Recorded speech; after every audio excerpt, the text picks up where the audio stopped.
Hello, friends. Welcome to Season 2 of the Club podcast. Each week, we bring you long-form conversations with the people building at the edges of crypto and community. At Seed Club, we believe in a world where people, not platforms, capture the value created online, and where community-owned networks are some of the most valuable organizations in the world. Join us for a front row seat to the latest insights and tactical learnings at the intersection of crypto and community. Very excited to be joined by an old friend of mine and someone whom I'm sure many of you know from his curmudgeonly yet insightful internet takes, Brian Flynn, co-founder and CEO of Rabbit Hole. First of all, Brian, thank you for finally coming on this podcast. I've been trying to get you on this thing. Let's just take a moment to celebrate this big win for the Club podcast. We spent a bunch of time talking about reputation. We talk about DAO tools, what we get right, what we get wrong. How do we ultimately scale DAOs from 50 people to 5,000 people? And of course, for those of you who follow Brian and myself on the internet, you know that we're big fans of Nouns DAO. And so we spent a bunch of time talking about Nouns DAO, the bull case, the bear case. We also talk about how to create sustainable value in DAOs, the importance of it, the challenges of it, the distance we've come so far, and how far we have to go. This conversation with Brian is something that usually he and I have one-on-one, so I'm very excited to be able to bring it to you all. Let's jump into it.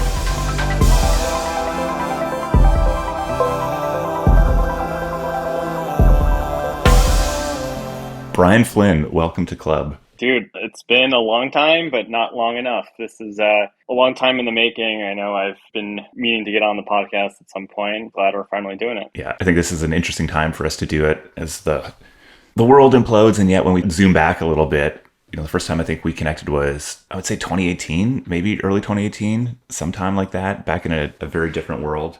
And I was thinking about that. And I think the thing that we connected over was foam.space. Shout out Foam Space. Had a brief chat with Ryan a couple of weeks ago. It was a blast from the past. And the reason was in 2017, I was working at Foursquare at the time and was spending my time and trying to figure out how Foursquare launches a token.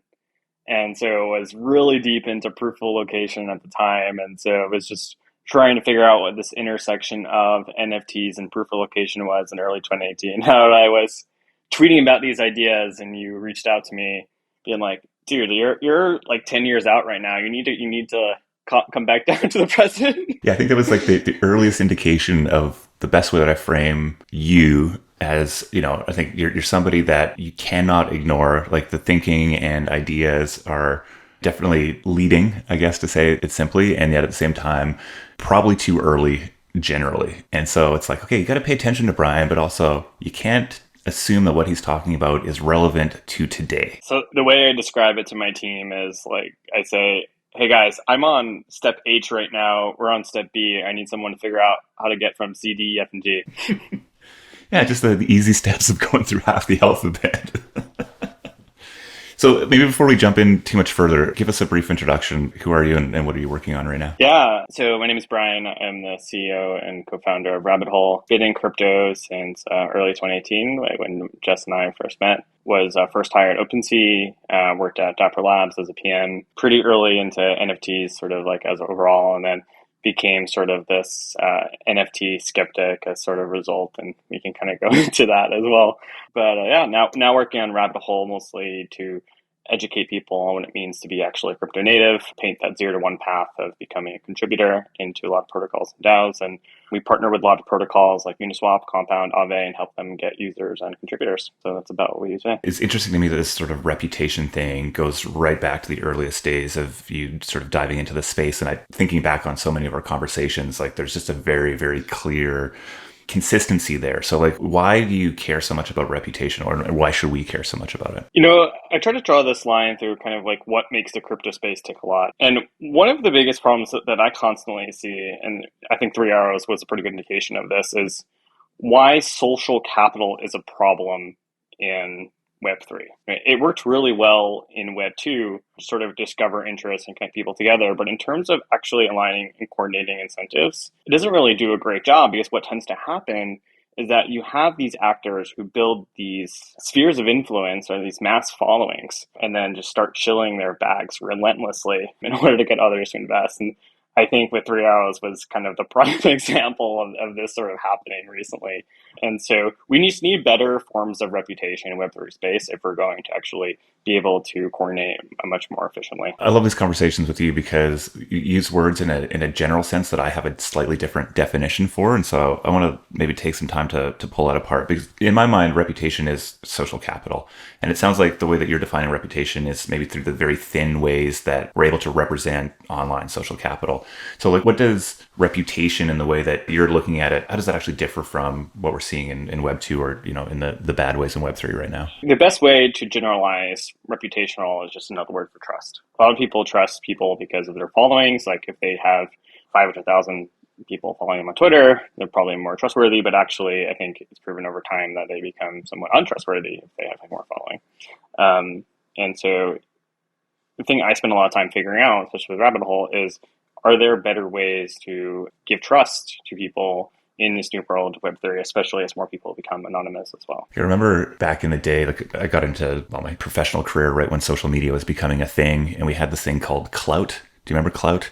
It's like the way of, you could get your Clout score, it would automate, it would bring all your, and so it was an attempt to show some sort of cross-platform reputation. And, the biggest limitation there was that you're trying to simplify very complex things down into a very simple number. And I think that's like the core challenge, or one of the core challenges around reputation. So how are you thinking about making these sort of the simplicity required to make reputation legible, and yet the complexity that goes into that to make it useful? Yeah, it's hard in two facets, because I think to give some context to what we're doing in Rabbit Hole, we're basically creating these on-chain credentials which demonstrate proof of learning across a variety of verticals, including DeFi, DAOs, and NFTs. A lot of the time, we're trying to convince protocols that these are actually much more educated users, potentially even higher quality at the same time. We've proven that internally. Like we just ran our Uniswap quest with Optimism Arbitrum, and we've had 3,500 users drive $6.7 million of volume just from them alone, just because we've used the DeFi credential. But in terms of actually getting external communities using these credentials, most of them want not just higher quality users, but their own credentials themselves. We've actually found that communities want their own forms of reputation because it actually makes these communities stickier.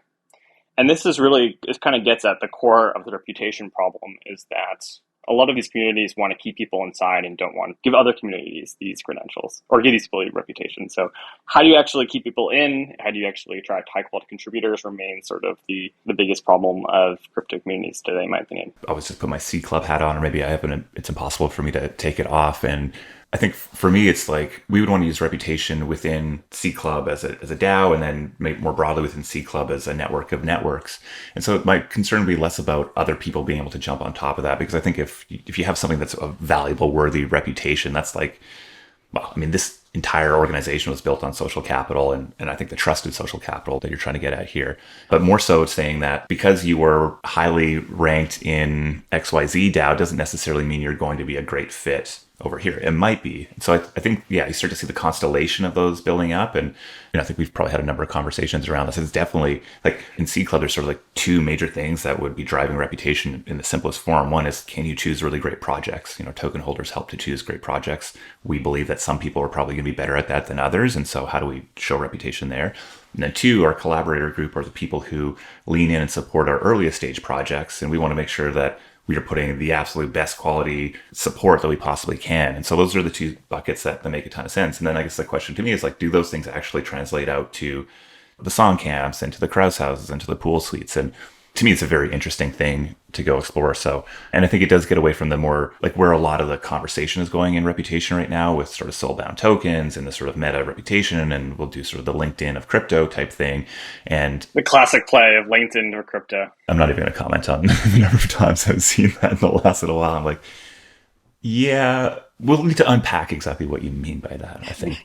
Okay, so the other thing that I've seen you talk so much about is this idea of like airdrops generally, like this idea of how are we actually distributing ownership within communities? How are we recognizing value that's being created? There's very clearly a distinction between sort of intrinsic and extrinsic motivations, and the mixture of those in these communities, specifically with more social communities, gets really messy really quickly. The example I always give is like, hey, Brian, you want to come help me move?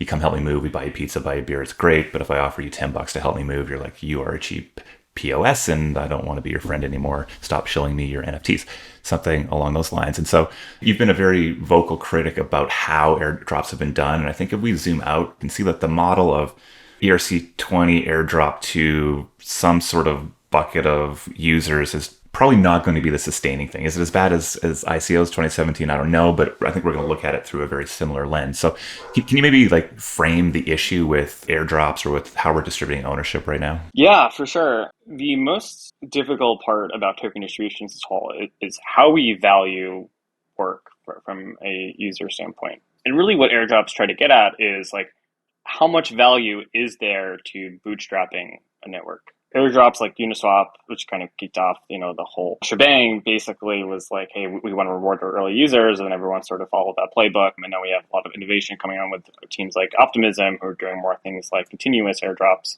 But I think it all gets at the same thing, which is how do we distribute tokens to people who are doing like effective work? To me, I think the best analogy to token distributions is sort of like recruiting. That's something I always say, is that you want to distribute tokens to effective contributors or people who are going to good work in the future, not essentially good work in the past.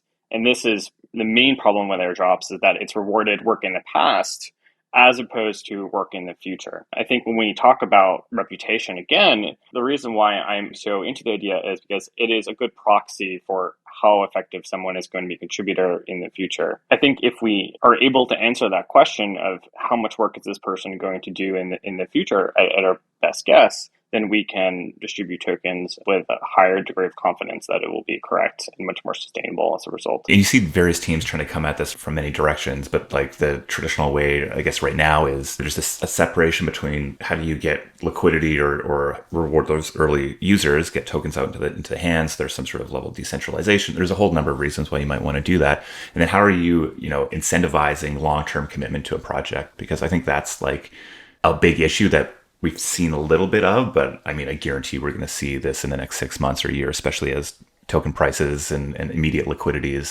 will not be available to most of these teams, even if they've had it in the past.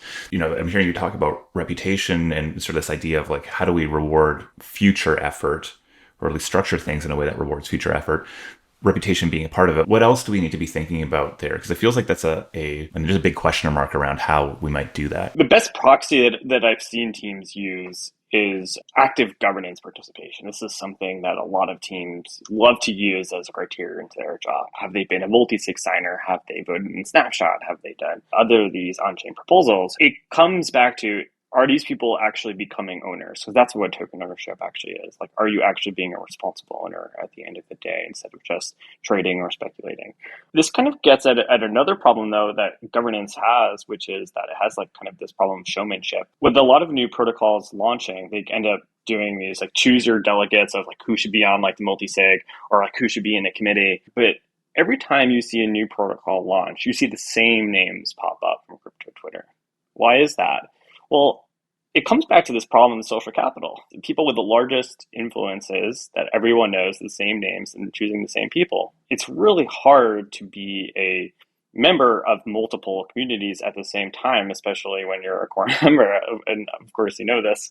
And so it's even hard to measure, like, are people even governing most effectively in sort of the way that we have reputation set up today. There are a lot of moving pieces here, but I think in the last cycle, we started to see some of the cracks in the current model with the way that we just depend on social capital. That's kind of the most important thing we need to solve and to move forward here to get to the next cycle. I think like the example I love to give recently is just watching how the Gitcoin community has navigated the challenge of funding as markets shift, from going from very bullish and, paying out in tokens and not being super fiscally conservative to immediately needing to be fiscally conservative and thinking about, like, we would call that a hard decision that needs to be made. Often that is put into the hands of a CEO who needs to make that hard decision and takes responsibility for that hard decision.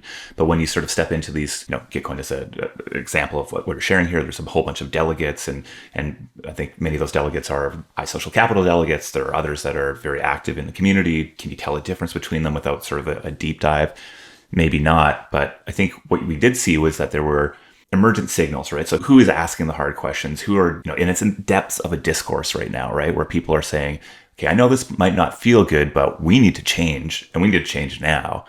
And seeing that as somebody who's just a human reading and building reputation in the more traditional sense, which is like, wow, does this person make sense? Are they acting in good faith? Or are they actually moving the needle here? It was very clear to me that there's 2 or 3 people in that community that I would go, heck yes. Like if I wanted a responsibly governed network, you would be great. But the UX around how one actually identifies those people is severely limited. And, Gitcoin has even gone so far as to create a scorecard around participation there. And yet still the data that you can pull from it is still so limited. And so I think when I think about reputation and we get down the path there, that's ultimately my bear case to all of this. It's like, can we actually pull out meaningful data that's actually relevant to in the ways that I can, or as a human can, when I look into your eyes and, we stare longingly here through Zoom to get a vibe check on somebody, or we see those really difficult questions that need to get answered and aren't consistent, right? Because there are going to be these like moments in time that have incredible high leverage. Our computers or machines or algorithms going to be able to actually pull out the truly valuable insights that will allow us to make those what are really very tough sort of social decisions on who we can trust. I think kind of getting at, is there room for objective reputation as opposed to subjective reputation that can be input into machines? Well said, yeah. Yeah, this is something I've spent a lot of time thinking about because, of course, we do on-chain credentials, which take in some on-chain microtasks as well. The large criticism against this approach is that a lot of the factors of what makes someone a quality contributor isn't actually the demonstration of knowledge, but it's actually sort of the day-to-day of what they're doing in these communities that is much more subjective. So things like coordinate actually can potentially be a better reputation angle than something like an on-chain credential. I think where I end up in this debate is that it comes back to the actual smart contracts that are live to actually determine these objective signals. Today, determining that someone can interact with Uniswap or trade an NFT or mint NFT is not really that important. But something like actually seeing if someone created a successful proposal to something like Nouns, which is much harder to do, is an objective signal that can actually be captured and be much more valuable. I think this is where that a lot of these objective reputation is going to move to, is what are these things that are kind of this input of subjective reputation, but with an output of objective measures. And successful governance proposals is one element of that. And I'm sure there'll be many in the future that will kind of allow us to have this more interoperable standard. Right. So we're going to have these sort of like high trust DAOs that might actually be a strong signal because of how effective they are at governance, et cetera, to be able to pull into these other systems, which I think is really interesting. And then it gets to the question of... Exactly. So it's that, like, the way I kind of put it is like the new college degree isn't, going through the system, but it's now like creating a successful proposal in another DAO to prove that you're able to do that. That is kind of the final test. Well, I think there's a test after that, which maybe, I love that we're 30 minutes into this call without even talking about nouns. Success. My questions have led us in the right direction because that's like every other conversation we ever have hits nouns. We're going to go there. But I think you actually had a wonderful tweet on, and I'll paraphrase it, like essentially nouns is moving the ability to rug away from the team and into the proposer. Mm-hmm. And so like there's this, not only do you need to get a successful proposal passed, but like, did you do that well? Did that create value? And so you start to step down those paths, maybe even, and to me, that's where like this reputation in a community makes a ton of sense. So how are we actually, okay, we like this idea. It's a great idea. Did you actually execute on it? And was that valuable to the DAO? And that's, it's a very traditional thing that you have in most corporations, right? It's like, what's the return on investment here? Maybe that's not the right metric here, but you sort of, once you start getting into the trusted community, proposal pass, which is a difficult thing to do, and success, or at least some great feedback from it, and being able to pull that back into a broader reputation framework, that starts to make a lot of sense to me. Totally. Yeah. It's sort of like the new resume isn't maybe just a combination of, sort of micro tasks or, what you did in Discord, but it's more so these on-chain proposals that you've passed through that is potentially some like beginner level, and then some new levels sort of start to form up along the way.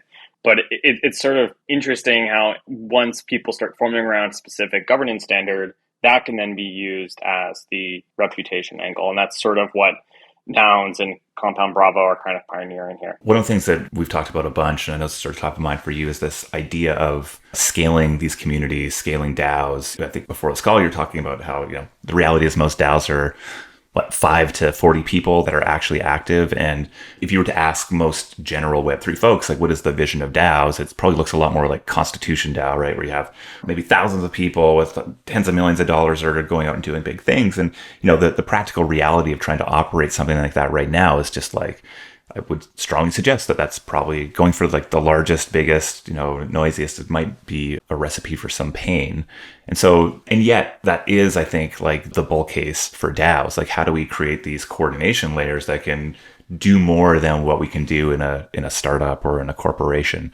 I'm curious, like, what are the big barriers to us actually being able to get there? And I have a feeling you're going to start leading us down the path of Nouns here, which I'd be very happy to get into. Yeah, so the irony is that companies can scale better than DAOs today, right? Like DAOs have, companies have figured out how to get to 10,000 people. DAOs will only figure out how to get to 50 people.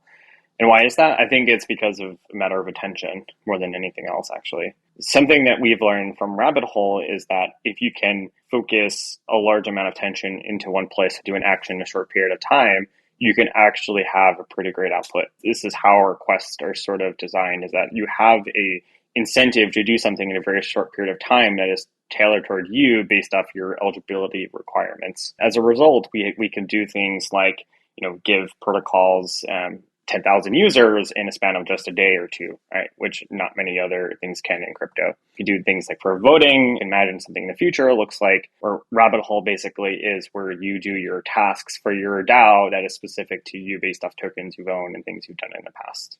That's sort of like where we're going in the next 5 years. Now, sort of take it to Nouns, for example. I think they are one of the first examples of a DAO that can actually scale past that sort of 50 number or whatever that number is actually. And they do that by sort of this inflation and dilution mechanism of one a day, where you have this large skin in the game buy-in. We're saying now you need to do the work. It's no longer that the creator does the work, to your example of the for rug pulling. And now you have this entire DAO that is incentivized to create value.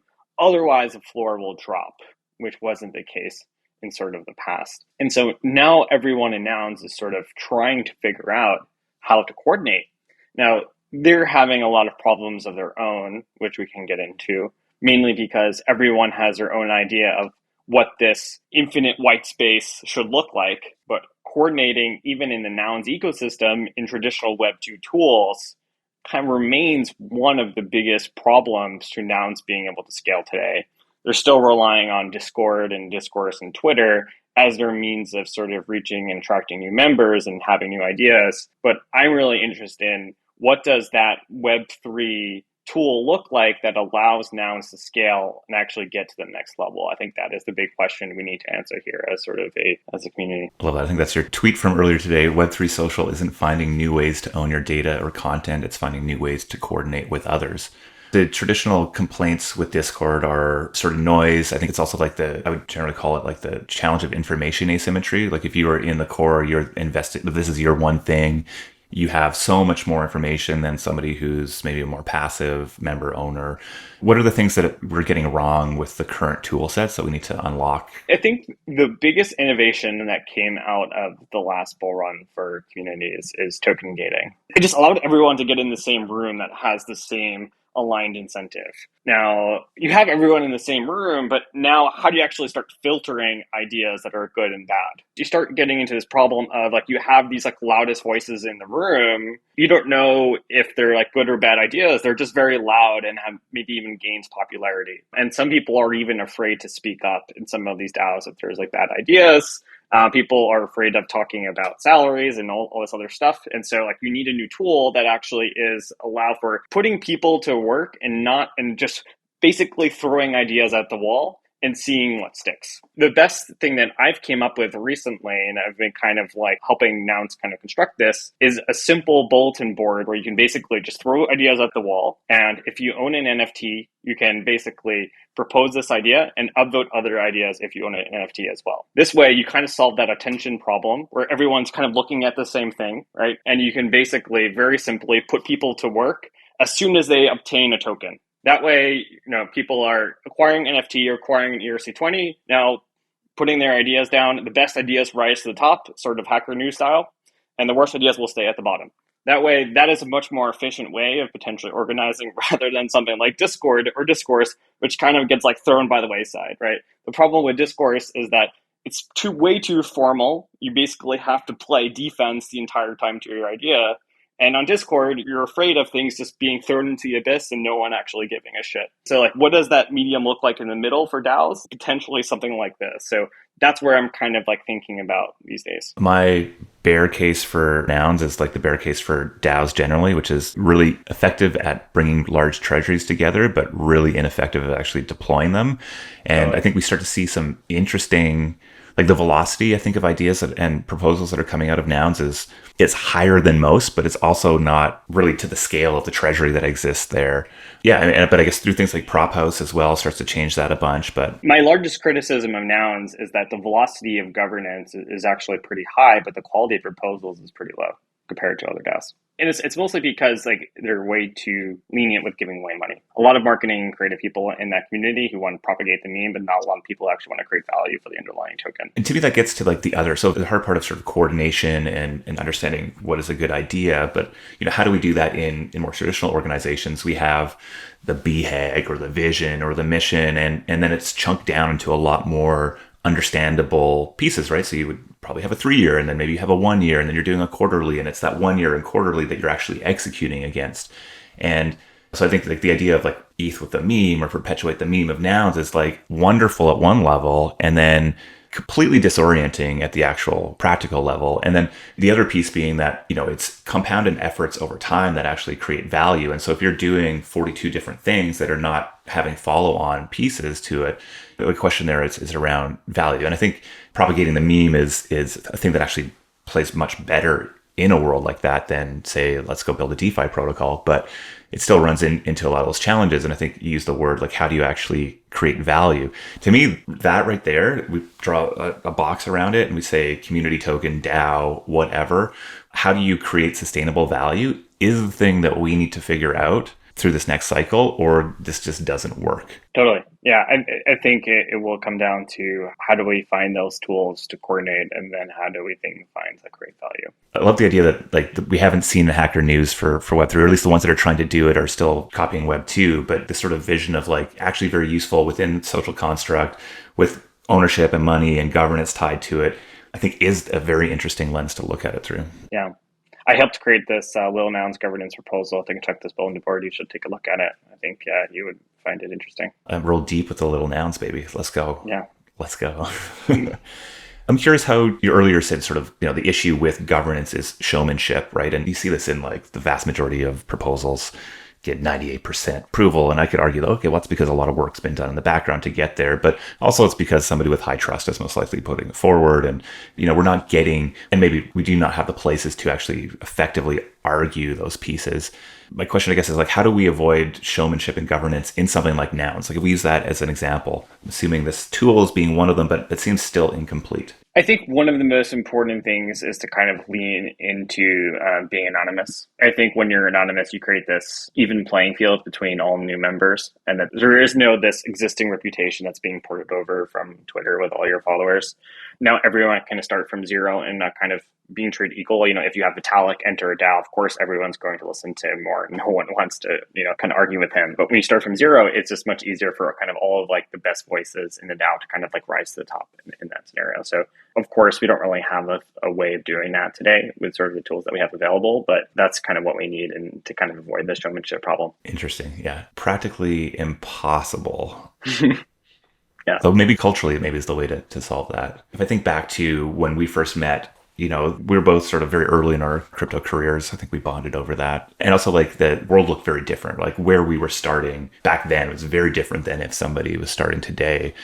We've both gone on these rather crazy adventures since then, right? You've worked at a number of really leading crypto companies, newsletter, jam session, founding Rabbit Hole, taking VC funding for Rabbit Hole, sort of, growing a team, like needing to pivot, like all these sort of things that are like big, challenging, but sort of following a path that was sort of available to us at the time and put me in the same boat, right? C Club and being able to generate capital and stuff like that. But I always sort of wonder, like, starting today, where would we start today if we were coming into the space today, right? Because there's thousands, hundreds of thousands of new people who are paying attention to the space right now. Well, I think the first thing would be, I wrote so much about NFTs but didn't buy any, so I would have been much richer at that point. I wasn't going to bring that up. I feel like that's like, how is Brian so far ahead? He was so far ahead that he left the opportunity because he was on to the next one already.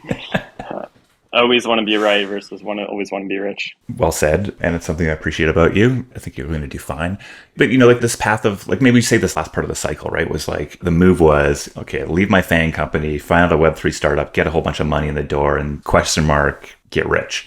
Do you think that's going to be a sustaining thing? Is that where builders that are coming into the space today should be looking? I feel like there's just so many new opportunities or methods of being able to go and have an impact, earn money, all this sort of stuff. Like, where should people be looking? It's a good question. It's something I've been thinking a lot about, is that a lot of the companies that were started in the last bull cycle were about solving problems from the last bull cycle, such as building companies around token gating. That is just one mechanism that exists, but is that the only mechanism that exists? For example, I think naturally a lot of people build companies even around the concept of this like 20-person DAO as opposed to this 5,000 or 50,000 person DAO. And I think we just need to unlearn a lot of assumptions that we kind of took for granted in the last bull cycle, such as, is ERC20 governance the best way of distributing ownership? I think Nouns is sort of potentially even challenged that to its head right now. A lot of founders are kind of even, I know, exploring this question, but this is, I think, just by starting from first principles in a lot of this stuff can just help us create better bases, but as we start to go into the next bull market here. We talk about Nouns quite a bit. I'm at this place where, like, one, we are very actively big believers in NFTs as the best early community token, and perhaps like the best way of recognizing governance and DAOs generally.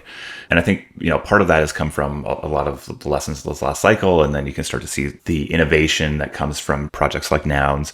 And, one of the funny things in crypto is that, as soon as something works, everybody and their dog wants to go copy it. And what you start to recognize really early on is that most people truly do not understand what is actually happening within these networks, and therefore they copy like the wrong pieces. So I'm curious, like, when we look at Nouns, what do people mostly miss when they think about running a Nouns style something? Like, what are the pieces that really make Nouns the innovative project that it really is, or that you think it is, we think it is? Yeah, I think there's a couple of things. A lot of people tried to solve the fair launch in the last bull cycle, especially when you're launched. A lot of community tokens have also tried to solve this. Nouns is the first project to actually master the fair launch in a lot of ways by getting people to actually buy in and then giving the creators themselves every 10th noun that is to forever exist. That way, everyone has a fair buy-in chance, at least from the beginning. And there is this initial pre-mine that goes to core employees or investors. I think that if this model were to be successful, then I think this would actually be an entirely new distribution model that can have a fair chance of letting people in from the ground floor. That, to me, is one of the most interesting things about the Nouns model. I think one of the other interesting things here is on-chain SVGs is, of course, pretty new territory here. Being able to dynamically generate these NFTs gives this uniqueness element to ownership, which doesn't exist before with ERC20s. People want to buy in because they feel affinity to a specific object or a specific thing that represents their ownership in this community rather than just this arbitrary thing in itself. So those are the two biggest things that I see as most important. I'm sure there are kind of many others that I've talked about with you in the past. Yeah, where does CCO come into this? Like, is that as an essential piece here? Yeah. So the way I think about CCO is very similar to the way I see like the EVM. Many blockchains, of course, will be created on the EVM as a way because it was easier for developers to kind of like tap into that existing market or existing applications. In the same way, I think a lot of people build on Nouns, Nouns style classes, because there's already a built-in community that exists there of people who actually believe in the meme of the Nouns classes. That's where I see the biggest benefit of CCO. And so there is one path here. If the bull case for Nouns my opinion, is Nouns Glass has become synonymous with the crypto movement as a whole instead of the Bitcoin logo or the Ethereum logo, because it actually represents kind of getting deeper. Laser eyes. Yeah, exactly. Like that's what it is right now, I think. Yeah. I think to me, like you get at the points, and the CCO is actually the sort of unshackling of IP, allowing for there to be this sort of free. I mean, it would be challenging, I think, to have like this idea or vision of perpetuating the meme of nouns and also having this sort of like, I mean, there's some of these NFT communities where you look at the terms of service and it's just like the legalese basically saying like, yeah, come hang out with me, but like you cannot do anything with any of these things. It just seems very contrary to the underlying intent and value unlock here, which I find kind of interesting. I'm curious, one of the things that I think you and I have had sort of different opinions on, and I have a feeling it's often due to sort of the definition of the word, but is this idea of speculation. And you've been a notable speculation bear on Twitter, or at least there was a period of your timeline that was very much about that. Made many fair points there. I'm curious, what is your current take on speculation, the value of it, the detriments that come from maybe it running rampant? I was spending some time this week sort of like reflecting on the past couple of years, and I think one of the biggest things that came to my mind was how different this last bull cycle was to the first bull cycle. I swear this plays into your question in a second. But the first bull cycle was tokens without products. The last bull cycle was tokens with speculative products, where there was actually no utility behind it, but people just the best value was going for speculation. I hope the next cycle is tokens with useful products, where there's actually utility to the tokens themselves. Nouns is really the first type of token that I've seen that doesn't have this speculative nature to it, because it shifts that speculative nature on behalf of the owners themselves. I've come back to the conclusion that speculation is good for attracting people into the ecosystem. I think, you believe that yourself. But it's sort of a means to an end of some sort. Like there needs to be something more than just speculation.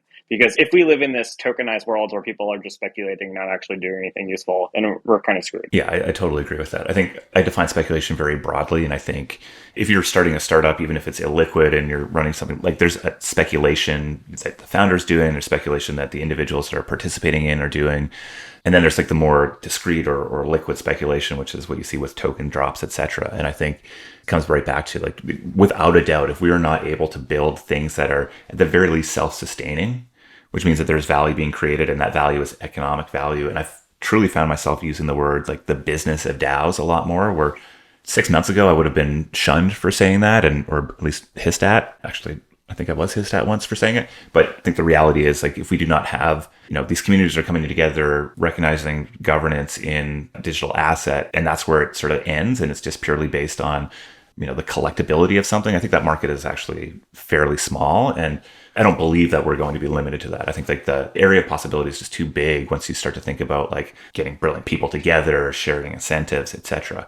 And I think, there's big question marks around that. And I think, even going back, and I didn't even show you out on this earlier, like the existence of C Club traces itself back to you, right? Like right all the way back to you where you're like, yo, you should probably look at this thing and we should start like an accelerator or incubator, I think at the time, right? And the model that we sort of workshopped was really coming down to solving one of the core challenges that we saw early on, which is like, how do you actually get revenue on chain? If you're going to have organizations that are represented on chain, how do you start to generate revenue on chain?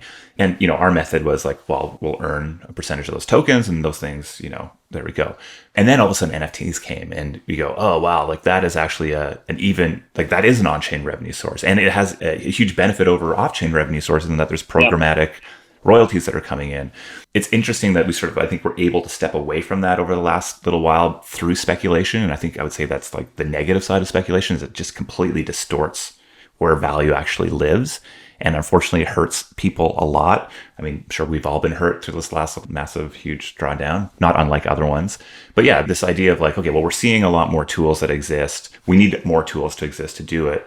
I guess it's a long-winded way of saying this is the area that we need to be focused on. And also, I'm very optimistic or bullish on there being many, many more evolutions of how we actually create value on chain. And if you think if you're sitting out here as a builder right now, like that is the angle to be focusing your effort on. And we're going to see this in the traditional startup world as well, where you can't just go pump money in forever and expect that you're just going to get great valuations on the IPO. Like people are going to care about revenues and money's more expensive now and all this sort of stuff. So Yeah, I don't know. I'm ranting. That was my rant. It's a good rant. Take that rant, Brian Flynn. And thank you for your rant. early support, Yeah. Brian Flynn.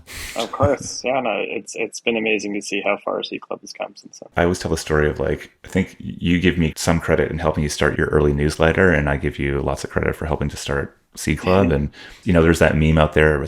Maybe it was just about your friends all along the way.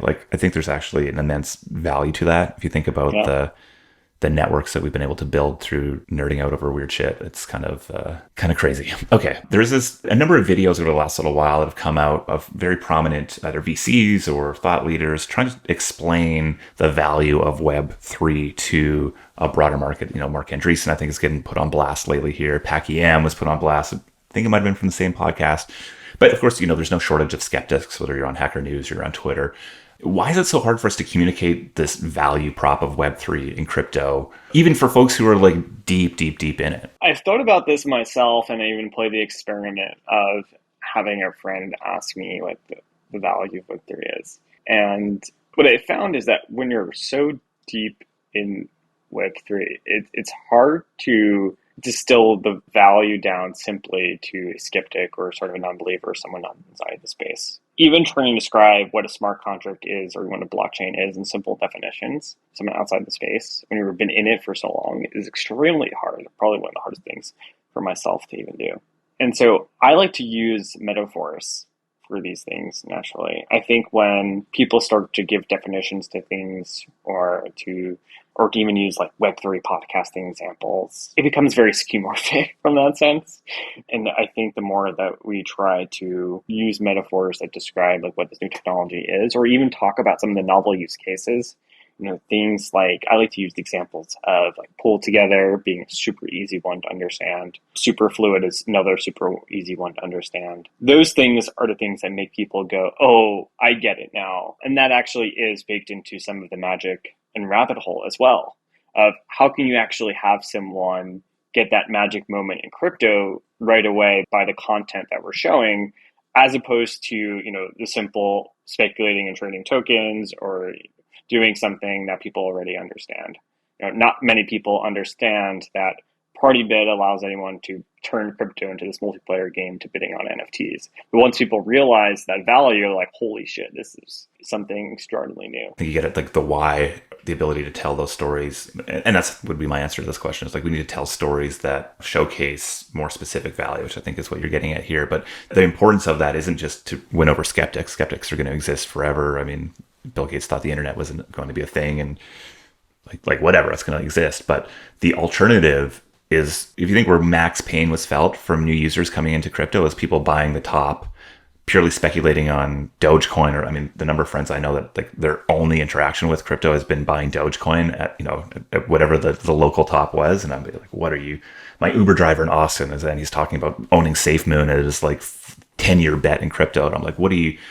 But it's the shiny objects, the thing the influencers are talking about. And so I think that's the competition, rather than how do we convince some skeptic about it. And so much of the story that we need to tell to really get to it is there's compounding knowledge, right? It's these blocks that are being built together that create a possibility, both the need to understand all those blocks that are coming together, but also the fact that there is still a whole bunch of possibility, and there isn't an overwhelming number of obvious use cases. I think you named a few, but many still require this optimistic, visionary take, which is the reality. Most people aren't early adopters or super early adopters, and that's going to be a tough thing for them to really wrap their heads around, and added difficulties if people actually don't want to specifically wrap their heads around, because how do you even overcome that? Yeah. But I think better examples and better stories about those. And, there's going to be a whole lot of soul searching here over the next little while around what truly matters. And as much as these sort of cycles really suck to be caught at the bottom of, and, today's another, how low can it go? Well, it can go a hell of a lot lower, but where are you most optimistic right now? Or maybe said another way, what did we get right over this last cycle that's going to support the future? I think we understood what the primitives are in the last cycle and what the possibilities are. So we understood why NFTs exist. We understood why DeFi exists. We understand why DAOs exist. We don't know what the form of DAOs look like. We don't know where NFTs can go outside of speculation. and we don't know how DeFi protocols become sustainable with on-chain revenue otherwise. Those are the things that we need to sort of like figure out in sort of the next cycle. Those are kind of the big open questions. I love it. This conversation, well, all of our conversations, reminds me, you speak to things very succinctly and clearly most often, so not always reflected in your tweets, though. I think you just like to, like, those are Brian Flynn shit posts of trying to push at edges. So, but, you know, I know that you've had a very regular writing habit or joy in your life for a while. Are you still writing? And maybe this is a leading question to, like, when do we get to see more of these sort of in-depth thought pieces, maybe bear market Brian coming back to the world? You know, a lot of the team has been seeing those thought pieces right now. So this is going to be a shill to join Rabbit Hole. We have a lot of spots open on the team right now. But those will be open to the public soon as well. So I'll start writing some more publicly, I think, as the bear market starts to take a turn to figure out what's next. Awesome. Yeah. Okay. Brian, I love that. I need to set a formal container here of our podcast for us to have one of my more favorite conversations with you over the last little while. So look out. Might have to invite you back on. Of course. But appreciate you. I mean, appreciate you generally. I've been calling you the old man of crypto because of your curmudgeonly takes. I don't think I've called that to you to your face just yet, but it's a term of endearment. Like, I imagine you shaking your fist at the clouds sometimes. And I think that's a thing that can look out of place when those, you know, everybody's like, well, the clouds are full of rainbows. And yet I think it's an incredibly important mindset to be in and to follow. You sort of mentioned that you have a bunch of roles open at Rabbit Hole. I want to give you a little space. Like, what's the call to action here? Where should people go pay attention? Listen, folks, if you can go work with Brian, it will be frustrating in many ways, and yet will probably be one of the smartest moves you make. So yeah, you can follow me at FlynnJam on Twitter. Rabbit Hole is rabbithole_GG. Rabbithole.gg. Go earn some on-chain credentials and build up that reputation. Could be a lot useful in the future. And we have a couple roles open right now, so you can check those out on our site as well. And also, I got to shout out the pivot into TikTok for Rabbit Hole has just been giddy up. Let's go. I cannot wait to see you on that TikTok. I don't actually have TikTok, but I know that our followers will definitely make it available as soon as you actually are. So check us out. Maybe go join Rabbit Hole and help encourage Brian to get on TikTok so we can all join. Some Web3 meditations on TikTok right now. Helps you calm you down in the bear market. I like that. All right, man. Appreciate you. We'll see you on the internet. All right. Take care. Thanks for having me.